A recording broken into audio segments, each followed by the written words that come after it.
Marino. Y el mío, Jorge Deza. Y Jorge, ¿a quién tenemos de invitado el día de hoy? Hoy tenemos a un paramedicazo top. Desde Chile, desde Santiago, Concepción y Cañete. Iquique. Hoy por hoy nos acompaña desde Iquique Carlos Vera. Él es técnico de educación de nivel superior TENS, es coordinador nacional de primeros auxilios en la Cruz Roja chilena e instructor internacional en varias disciplinas. Así que, Carlitos, un gran gusto tenerte aquí. Gracias.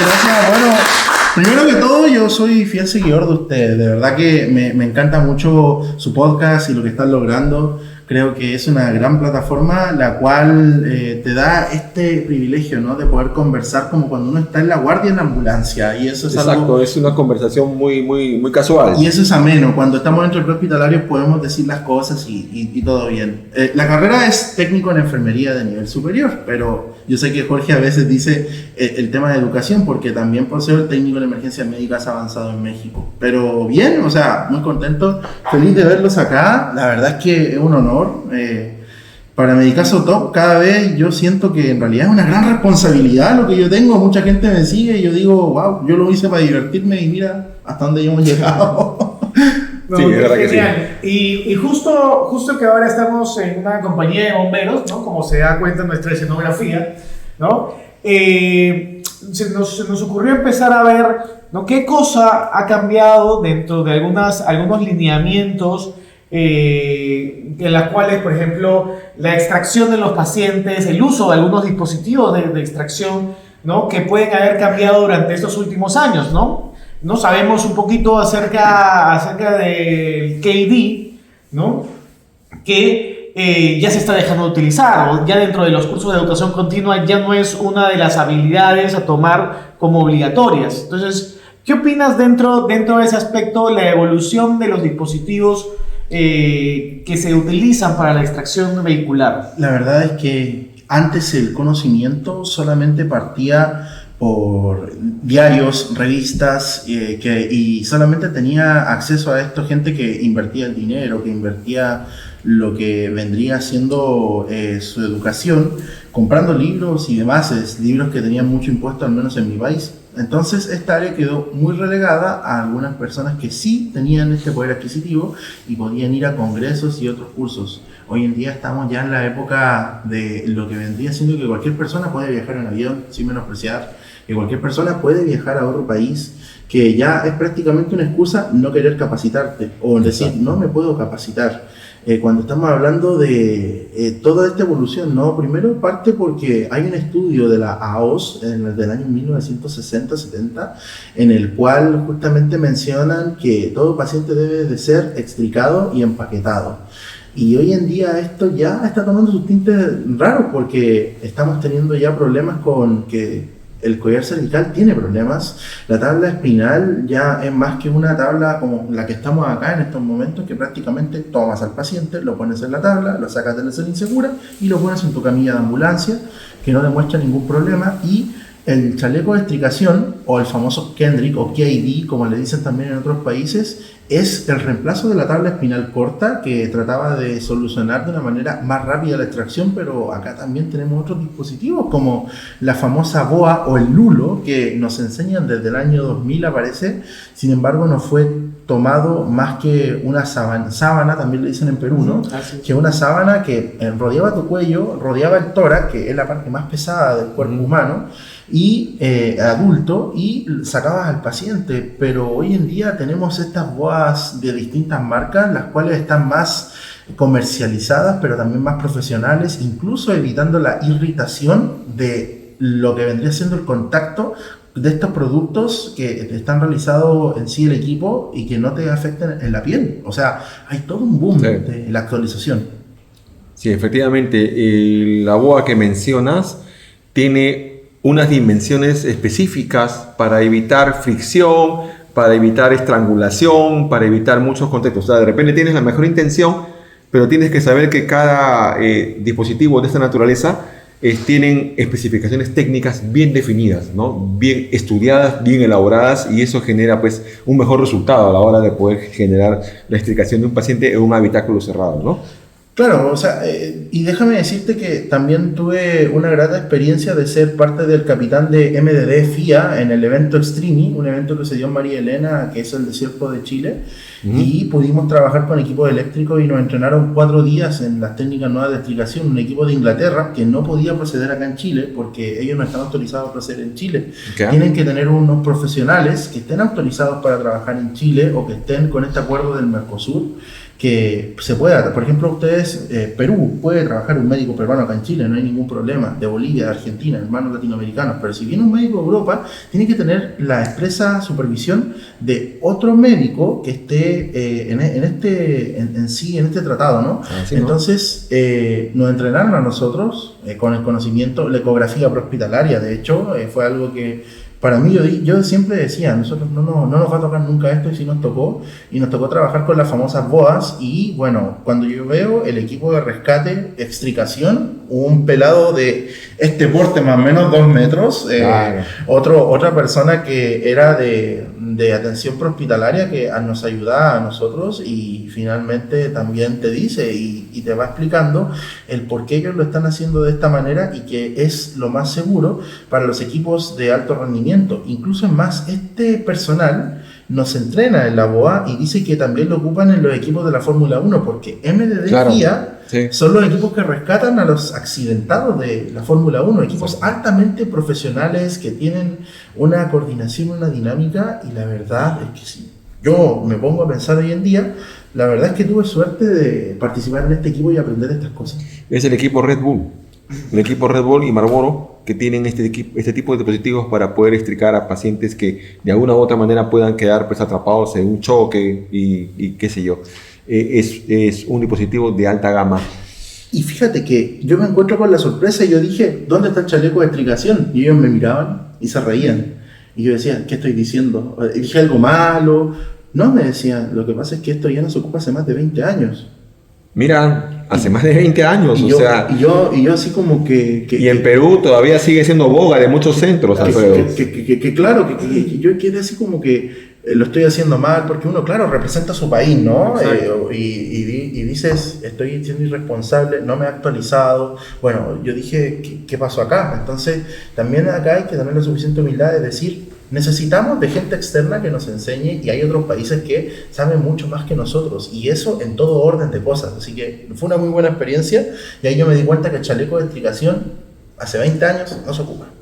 ¿Crees que dentro de la formación del paramédico somos buenos para manejar accidentes vehiculares a nivel de Latinoamérica? O sea, creo que es más el tema de relacionados a trauma, ¿no? ¿Cómo ves la formación del paramédico en relación a un accidente vehicular, ¿no? En realidad es que en Latinoamérica se dio un mal concepto, porque hay un programa de formación médico continua, que es un programa de formación médico continua que habla de trauma, pero se desconocían otros programas como emergencias médicas, por ejemplo, manejo del paciente pediátrico, manejo del paciente geriátrico, etc.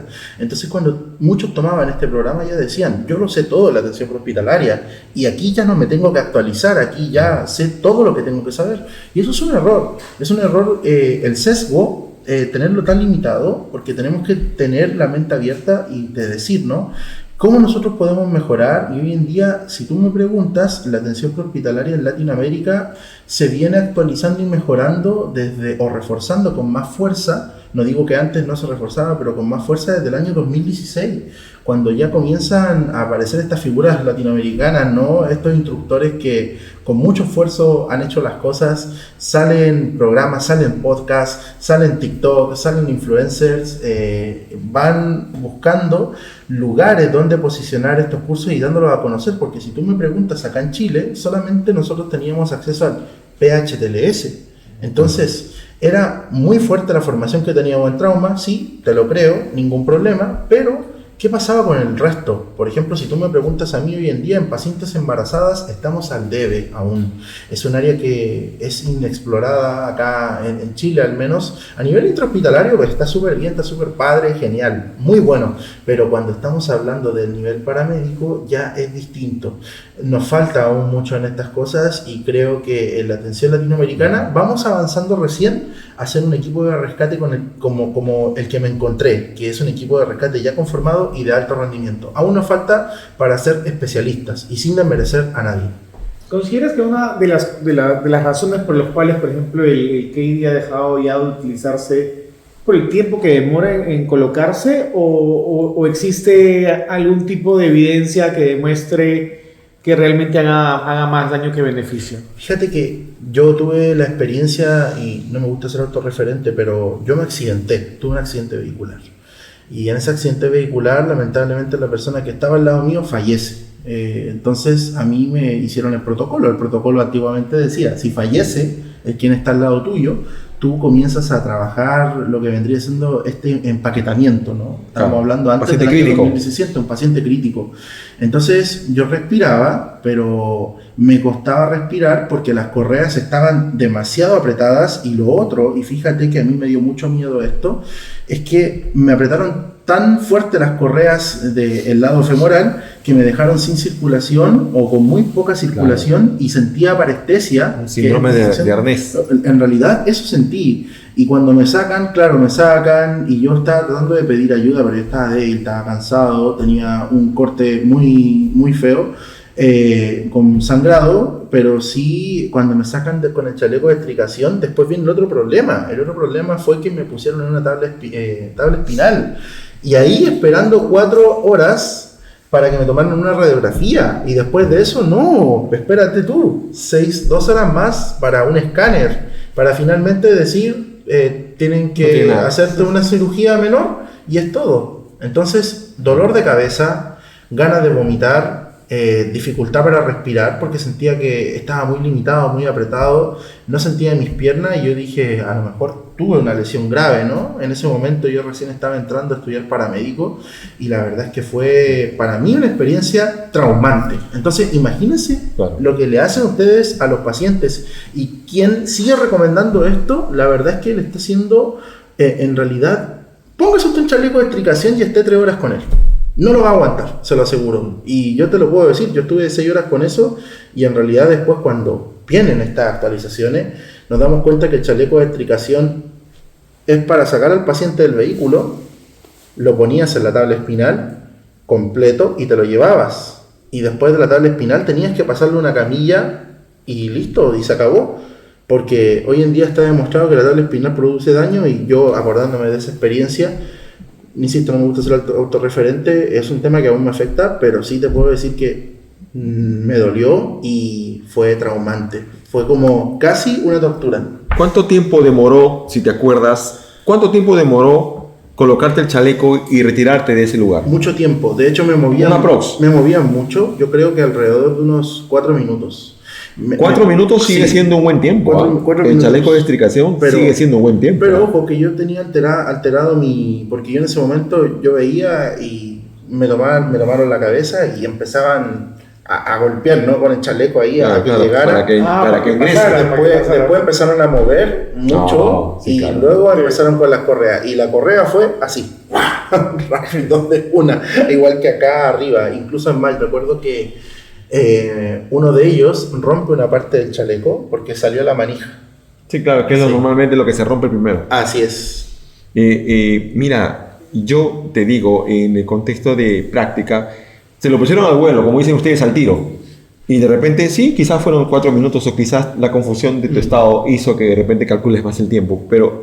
Pero en sí, ¿cuáles crees que sean los puntos críticos de un chaleco de extricación versus una boa de rescate? Que la boa te vas a demorar menos de 2 minutos y la extracción va a ser rápida. Y después de eso, la idea que tú quieres es sacar a la persona del vehículo. La idea es, claro, de una manera segura. rescatarlo. No es un tema de que se vea bonito, de que la correa roja, amarilla. Lo otro es que la boa es más rápida, más sensible, más intuitiva. En cambio, el chaleco de extricación, ¿qué correa iba primero? ¿La amarilla, la verde o la roja? No, la roja, la verde o la amarilla. No, es que mi instructor me enseñó de esta manera. Claro. Entonces, sí. Habían esos problemas. Y esta correa de la ingle, pues va en el abdomen o va al otro lado. Entonces a veces muchas veces la falta de entrenamiento, la confusión y también producto de algunos instructores que no enseñaban bien, pues se replica esto y es un daño gigante. De hecho, el enseñar hoy en día el chaleco de extricación puede ocuparse como una alternativa, ¿no? Porque lo de antes estaba bien, pero lo de hoy está mucho mejor. Yo creo que quizás se puede ocupar para un paciente ya de mi contextura. Ahora sí, porque ahí en ese momento era talla M, ahora soy doble X, o sea, XXL. Extra lindo, muchachos. Veamos lo positivo, ¿eh? No, claro. Y dentro de las enseñanzas que hay en este tipo de pacientes, el uso, o sea, de simplemente el rescate de manera manual, ¿no? La extracción de manera manual, versus el uso de BOA. Okay. ¿Cuál tú considerarías? ¿Crees que realmente necesitamos dispositivos o es netamente fuerza o es trabajo en equipo, es coordinación? O sea, para una persona que no tiene el entrenamiento aún necesario y la experiencia y la expertise, adelante. BOA puede ser una muy buena opción porque esto hace que los errores o las oportunidades de mejora se disminuyan a mínimos niveles. Si eres una persona que ya tiene la experiencia y ha hecho Rautec, adelante con Rautec, sobre todo con la posición de las manos, eso es súper importante. Sí. Entendiendo que el principio es, quiero que saques al paciente rápido de ahí porque necesito una extracción rápida de ese paciente para ser atendido. Finalmente, el ocupar otros dispositivos, insisto, como el chaleco de extricación, me va a demorar en más tiempo, porque justamente esto, el factor de que hoy en día no están las nuevas generaciones, en realidad, por un gran porcentaje, no están leyendo, no están estudiando, y solamente están copiando de personas que están siendo empty suite. Empty suite es un término que ocupan los ingleses de decir trajes vacíos, ¿no? Hablan por hablar, pero más sin embargo no saben la razón de lo que están hablando, y producto de esto, estas personas después que van a ser profesionales, hacen técnicas cerradas, y estas técnicas cerradas llevan a que otra persona que viene ingresando va a copiar esas técnicas y por supuesto va a hacer una mala maniobra de Rautec, por ejemplo, y esta mala maniobra de Rautec puede derivar en otros daños que se podrían generar, quizás no a la médula espinal, pero sí podríamos generar un poco de asfixia, por ejemplo, podríamos generar también un corte o un golpe mayor, podríamos generar también un daño a las dos personas que están involucradas en la maniobra. Y también, si es que por el otro lado la BOA requiere un entrenamiento, pero no es tanto como Rautec, porque la BOA hay que tener mucho cuidado también de ponerla en el vidrio, no es indestructible, y si se rompe la BOA sí es complicado. Sí, es verdad, el experticio, la práctica y las simulaciones en tu preparación profesional hacen que seas prácticamente exacto en el tiempo y que definan la mejor estrategia para retirar a un paciente. Estamos hablando, señores, de lo que es el KD, el chaleco de extricación, ¿no? El Kendrick Extrication Davis, o el KD, como bien lo dijo Carlos, versus el contexto de BOA, rescate, y versus el detalle de lo que es la maniobra de Rautec. Esto parte desde que el paciente esté en una situación crítica o no crítica. Si yo voy a usar un chaleco de extricación, necesito la colaboración del paciente que está encarcelado. Quiere decir que esté consciente, para que colabore a la hora de colocar un chaleco y podamos generar ese retiro. Si el paciente no está consciente y está inconsciente, está con alteración de conciencia o inconsciente, es un paciente crítico y va a depender de una evaluación rápida y exhaustiva del ABC. Si el paciente presenta una buena permeabilidad, una buena presión negativa de tórax y un buen pulso radial, listo, uso BOA. Tengo tiempo, el paciente se va a permitir generar un detalle de una extricación con BOA. Si el paciente está fallando en una de esas tres letras, necesito sacarlo ya y genero el Rautec. La idea es hacer una buena extricación manual, mecánica, para evitar justo lo que Carlos menciona, el hecho de generar una estrangulación del paciente involuntaria, un problema ergonómico a la hora de utilizar mal la técnica, ¿no? Y esto tiene que ser detallado en un formato de práctica y de simulación real para retirarlo. Ojo, Riesgo-beneficio. Ojo, que aquí también en el riesgo-beneficio te debo comentar que mucho personal prehospitalario sufre de hernias lumbares.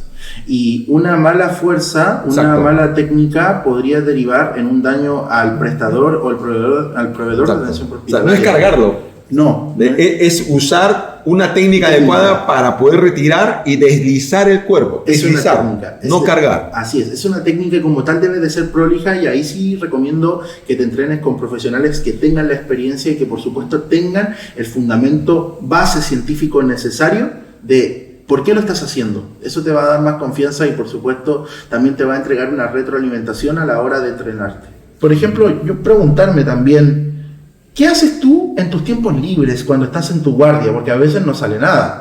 Hasta que llega tu compañero y dice buen turno o mal turno, no sé cómo se dice allá, o buena guardia. La cosa es que finalmente esos tiempos muertos deberíamos aprovecharlos en hacer dinámicas, en entrenar, sobre todo el más Exacto. nuevo, porque a veces se produce, y no sé si se producirá ya también, pero si se produce que llega uno nuevo y está el antiguo y no le quiere enseñar, y dice, él me viene a quitar mi trabajo, entonces voy a hacer que él cometa errores, sin importar que esos errores los va a cometer con un paciente, podría comprometer una operación y un equipo entero y del paciente y finalmente no le enseña y para que él lo voten, ¿no?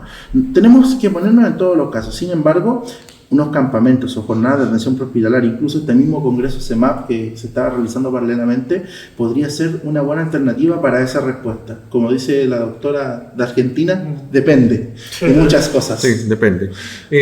Yo quiero agregar que de repente, a modo de supervisión, sí podría ser un contexto rotativo. De repente, el más experimentado para ver falencias, porque también si es que tenemos una rotación definida, probablemente no veamos los errores que pueda tener el equipo, ¿no? Siempre tiene que haber alguien que pueda supervisar y de alguna u otra manera velar por la ejecución, ¿no? Y porque sea prolijo, porque sea 100% técnico. Claro, pero eso aquí va lo otro. Por ejemplo, a nosotros en mi otro trabajo, en SAMU, como le dicen algunos allá en México, nos hacen rotar nosotros, pero la pregunta es, al profesional que a ti te va a supervisar, ¿está más o menos preparado que tú? ¿Y en base a qué él está haciendo su evaluación? ¿A una pauta que ya estaba hablada para evaluarte bien o lo va a hacer por un comentario personal? Y eso también es algo que genera riesgo. Por ejemplo, los técnicos en enfermería en Chile no tienen derecho a hacer por compra de lo que vendría siendo una orientación el ACLS o el PALS. Tú lo puedes hacer de manera privada, por ejemplo. Sin embargo, el técnico en enfermería en la ambulancia sí te participa en reanimaciones avanzadas, apoyando al equipo con la administración de medicamentos, la preparación del medicamento, lo que vendría siendo la asistencia en el manejo de la vía aérea avanzada, la instalación de acceso venoso periférico y la dinámica que tiene que tener un equipo de alto rendimiento. Entonces, si ustedes a mí me preguntan hoy en día, tenemos que luchar con todo esto y puede haber también una persona con celo profesional. Y este celo profesional también puede oscurecer este proceso tan entretenido que puede ser de las dinámicas, porque también hay que ponerse en el otro caso de lo que nos pasó en la pandemia. Mucha gente se enfermó. ¿Y quién tomaba esos puestos? Siempre hay que ponernos en ese caso. El entrenamiento constante nuevamente va a ser la respuesta. Nuevamente, anular, sumar y matar. Aquí va lo que tú... Y aquí anular va lo los que egos, dices. sumar las voluntades y matar la ignorancia. Yo creo que es lo que queda por hacer para que nuestras sociedades tengan un mejor servicio en el contexto prehospitalario. Es que eso debe de ser. O sea, si vemos una persona que tiene ganas de aprender, que tiene ganas de enseñar, que se prepara, que va a los congresos, que viaja a otros países, aprovechémoslo. Me cae mal, no me interesa. Veas tú... Tienes que ver más allá. Esa persona va a multiplicar por 20, 30, 40 ese conocimiento. Ese buen conocimiento lo van a tomar el resto y así. Y van a estar mejor preparados ante una situación de emergencia o urgencia que finalmente, digámoslo, lo hacemos por el bien de una persona que sufre, que llora, que comparte fechas importantes y que, quién sabe, ¿no? Como ustedes dijeron por ahí, puede ser el próximo ministro, el próximo alcalde, presidente, creador de la cura del cáncer, del VPH, del VIH, de todas esas enfermedades que hoy en día nos acomplejan. O sea, pensemos más allá. Tal cual. ¿Cuándo nosotros, como profesional de la salud, deberíamos ingresar a un vehículo? Primero, si nosotros llegamos primero, siempre tenemos que esperar a los bomberos para que nos digan que la escena y que la zona sea segura. Podemos ingresar de acuerdo a lo que nosotros queramos. ¿Qué opinas tú sobre ese tipo de situaciones, ¿no? ¿Hasta cuándo se vuelve casi segura? Porque una escena en automóvil no se vuelve nunca segura al 100%. ¿Se debería esperar a los bomberos o uno ya podría entrar a una escena? Nuevamente la palabra de la respuesta viene, depende. Depende de muchas cosas. Por ejemplo, si yo tengo una persona que nos despachan un accidente en el cual hay productos químicos comprometidos, yo tengo que esperar al material, al personal MASPEL, a los especialistas, claro, Hazardous Materials, sustancias peligrosas, porque ellos van a saber realizar lo que tienen que hacer, me van a poner la escena segura y yo recién voy a poder ingresar.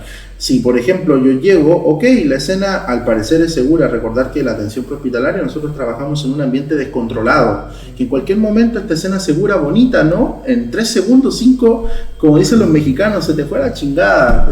Un disparo y ya. Es un documento vivo. Y ahí ya nosotros nos quedamos quietos hasta que llegue lo que vendría siendo la policía, elimine la X, la amenaza y nosotros podemos ingresar. Y ahí va el cambio. Protocolo XABCD versus March. Le disparan a una persona, como bien lo decía ahí el doctor Merino en su ponencia, cambio XABCD por March, me voy inmediatamente, porque ya es un escenario hostil, la conciencia situacional está. Entonces, ante esas cosas, si la escena es segura, yo ingreso. Pero si la escena no es segura, así la persona sea el mismo... en este caso Jennifer López. Jennifer López es hermosa. Que no lo vean. Bueno, la cosa es que, bueno, puramente hipocrático, hermano. No podemos dejar a nadie atrás. La cosa es que finalmente, como te digo, o sea, yo no lo permito. Va a depender de muchas cosas, pero la escena segura siempre, porque de lo contrario te vas a accidentar y no te van a hacer un monumento por hacer eso. Está bien, somos héroes para algunos, pero no debemos de ser héroes del todo. O sea, yo creo, somos huérfanos. Yo creo que debemos de ser profesionales, comprometidos, apasionados y responsables en lo que hacemos. No héroes. Los héroes están en televisión, en el cementerio o en la televisión. Y los superhéroes, bueno, nos crean historias de qué es lo que no debemos de hacer. Debemos de aprender de eso. Creo que hoy en día estamos en el 2024 y ya debemos de aprender a generar pensamiento crítico, pero también responsabilidad en el personal de salud, que si vamos a enseñar algo, tenemos que ser consecuentes de decir, no me puedo yo meter a un camión con ácido hasta que no llegue MASPEL, y me meto, y un alumno me ve, pero me dice, pero profe, usted lo rescaté y mire, usted me enseñó que, ¿por qué hizo eso? Entonces se cae esta figura del profesor, instructor, relator, facilitador, monitor, como le quieran llamar, y mal, ¿no? Entonces siempre... escena segura, ingresa. Escena no segura, no ingresa. Tal cual. Esperemos a los bomberos. Trabajamos en equipo hoy en día y que te pegue un airbag es horrible. No, hay muertes justo por el tema de los airbags. Qué interesante. Te da la corriente. Hoy en día los vehículos eléctricos, ¡pum!, te da la corriente. Todo ese sistema y ese trabajo organizado que debería haber entre el equipo de bomberos y el equipo prehospitalario, ¿no? En algunos lugares el mismo equipo de bomberos tiene un sistema prehospitalario en sí mismo. Perú, por ejemplo, ¿no? ustedes son referentes en eso. Acá en Chile tenemos el ABC de la emergencia, que es un manual multiinstitucional que cada equipo tiene su función. Ambulancia su función, bomberos su función y carabineros o la policía su función. Muy bien. Bueno, Carlitos, muchísimas gracias. Quiero que invites a la gente, a nuestros seguidores de Surinam, Corea del Norte, Guyana Francesa, Uzbekistán, hemos visto que hay un par. No se escriben mucho. Entonces, ¿cómo te pueden encontrar en las redes? ¿Qué mensaje le dejarías a la gente nueva que está iniciando en el prehospitalario? Bueno, primero, todos invitados a la segunda temporada de nuestros amigos de Camino a la Emergencia, con Jorge, con Alfredo. La verdad es que van a aprender muchísimo, la van a pasar bien y van a ver a este profesional prehospitalario que como él también ve las cosas, ¿no? Este formato es muy entretenido porque me sentí como si estuviera en una guardia con ustedes. Ahora, créanme que ni siquiera hubiésemos conversado porque yo soy lo más salado hipernatrémico posible, ¿no? En ese sentido, me autodenomino porque sí, la verdad, hay que decir las cosas como son. Pero bien, me encanta este programa y así como a mí me encanta, invitados también ustedes a que vean este podcast, denle la oportunidad, compártanlo, de verdad que sí, van a tener muchas preguntas yo estoy muy seguro después de su entrenamiento y acá pueden sacar sus dudas. Y lo hacen de una manera real. Y para quienes están comenzando a entender que este es un camino que no tenemos que buscarle excusa. Para nada. Tenemos que entrenarnos, tenemos que capacitarnos, cueste lo que nos cueste, así nos paguen menos, no nos importa eso. Nadie nos dijo que nos íbamos a hacer millonarios siendo paramédicos o siendo personal prehospitalario o ambulancieros, como se nos decía en un pasado. Pero sí tenemos una recompensa muy hermosa, que es la de traer una vida al mundo, que es la de rescatar a una persona que después va a estar caminando con su familia y te lo va o no a agradecer.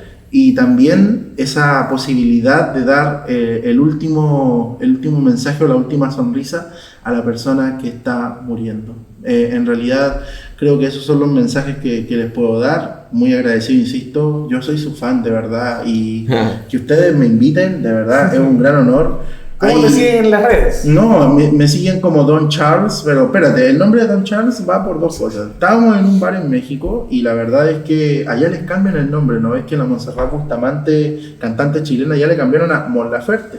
Y a mí empezaron a decir Charles. Entonces, bueno, en un bar me fui de peda. Como siempre, las mejores decisiones se toman. Me fui de peda y la verdad es que yo no era capaz de pronunciar el Charles. Entonces decía Charles. Entonces de ahí me pusieron Don Charles. Por eso Don Charles, síganme en el Instagram Don Charles EMS, en TikTok como Carlos Vera EMS, donde hablamos de atención prehospitalaria, primeros auxilios, rescate y lo hacemos de una manera como coaching prehospitalario de liderazgo para que entender que todos nosotros podemos lograr lo que queremos. Así que pues nada, y LinkedIn, no, eso no, Arsmate, no, On Fire, no, pero bueno, eso, gracias. Okay. Bueno, recordar también que, bueno, esto sigue creciendo, de alguna u otra manera estamos generando, ¿cómo no?, una pequeña piedra en este contexto de generar, o sea, una piedra. La primera piedra, varias piedras, una pequeña roca, ¿no? Ahora en la sociedad chilena. Así que este programa sale todos los lunes, 7 p.m. hora peruana, 9 p.m. hora chilena. Ya hemos roto fronteras, no solamente Chile, pero ahora que estamos aquí, estamos generando pues esta expectativa para que nos puedan sintonizar y que esto pueda generar siempre una sumatoria, no solamente en Perú, sino en toda Sudamérica, sin fronteras, porque prehospitalarios somos todos. Y esto fue Camino a la Emergencia.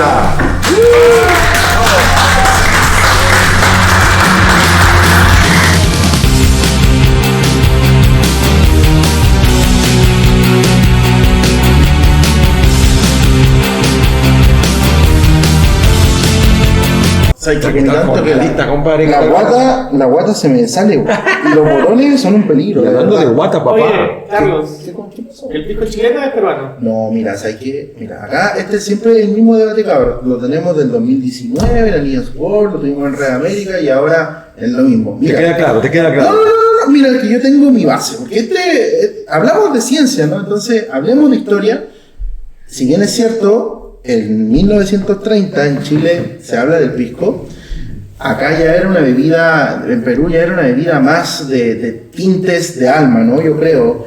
Y hay países que dicen que el pisco es peruano, hay otros países que dicen que el pisco es chileno.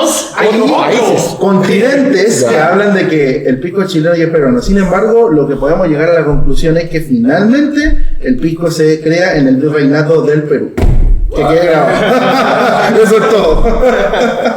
Sin comentarios. Excelente.